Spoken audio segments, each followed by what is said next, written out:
If you think of a World Cup watch party, you probably imagine something like the ones that have been happening at Brit's in downtown Minneapolis. Fans of each team mingle peaceably enough on the lawn, but they're unmistakably boisterous. There's beer, there are chicken fingers, there's probably a little face painting and a lot of kids and maybe even a few vuvuzelas. It can get a bit rambunctious. At the American Swedish Institute, it's a little different. For Sweden's 9 a.m. round of 16 match up against Switzerland, there are still kids and plenty of yellow and blue clothing, plus a few modest flags, but there are also a lot of kids, plus coffee and pastries from Fika, the restaurant and cafe located in the lobby. Marketing.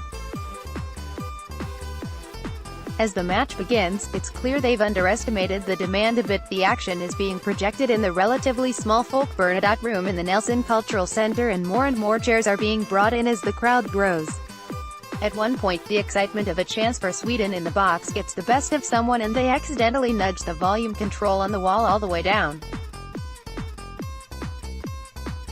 Nelson says they expected perhaps 20 people, but they're at least twice that many, perhaps 3 times, and after the first half they open the much larger Larson Hall upstairs with a bigger projection screen. For Director of Exhibitions, Collections and Programs Scott Pollack, this is exactly in line with ASI's mission of being a cultural institution. Close your eyes and picture culture, he says, his young daughter holding on to his hand. It's this.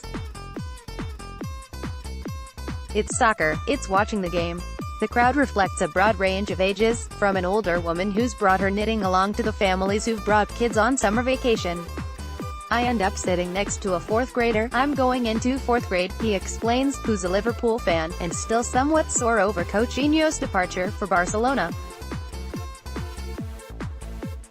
When an errant Switzerland shot sails over the net and knocks over a boom mic, he says, he's probably going to have to pay for that. How much do you think that mic costs? Probably $200. Robert Morgan, who's taken Swedish classes at the Aussie and volunteered there since 2013, is wearing a Sweden jersey he got when he was overseas watching a qualifying match against Austria in 2015. He's also been a member of the Dark Clouds for 2 years after picking up his season tickets at Minnesota United's final game in the NASL. No matter where I've gone in the world, there's always that connection you can bring, he says when asked about his love for soccer. It's an instant barrier breaker. It's universal, even if you don't speak the language. Everyone knows soccer. Morgan, who's not even Swedish but rather of English, Irish, Scotch and Welsh heritage, moved to the Twin Cities from Tennessee, but soccer was his way into several cultures. At the same time as soccer and the World Cup bring people who share a culture together, it also showcases those cultures to the world, from Senegal's warm-up routine to Iceland's thunderclap to the little things you can find out if you ask. Morgan's favorite player on the Sweden squad is Andreas Granqvist, and his nickname Granen means Christmas tree, or tall pine tree, a name Morgan believes the 6'4" central defender lives up to with his strength and resolve.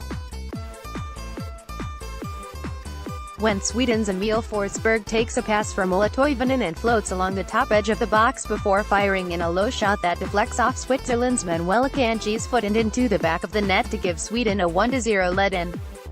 The 67th minute, the tiny room erupts in cheers and a brief chant of "Hej Jasperij, go Sweden," more or less. In the aftermath, the room doesn't relax, though, knowing that Switzerland had been winning the possession battle up that point. Down the stretch, it would take a strong defensive stand from Sweden for them to make it through to the quarterfinals. Switzerland is knocking on our door, my young friend says as the Swiss throw bodies forward. He also at one point wishes for Switzerland to get 8 red cards, but also doesn't want anyone on Sweden to get hurt. One older gentleman pulls his button-up shirt over his head for the last 5 minutes of the game, pulling it back down only when the final whistle sends Sweden through to a match-up against England on Friday, at 9 a.m. I recommend the American Swedish Institute if you want a change of pace. The coffee, pastries and company are excellent. For more information on MNUFC supporters groups, click here.